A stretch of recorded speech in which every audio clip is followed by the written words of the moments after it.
Всем привет! Сегодня я покажу, как открыть мастерскую в Steam в игре CSGO. Заходим в Steam, ищем в сообществе, ищем мастерская, заходим.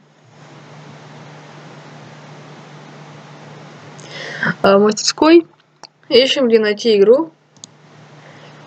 Пишем английскими буквами Counter-Strike Global Offensive. Пишем вот так вот и ищем Counter-Strike Global Offensive. Написали. И тут открываются все игры, которые, допустим, мне нужны прятки. Пишем и будут прятки. Вот.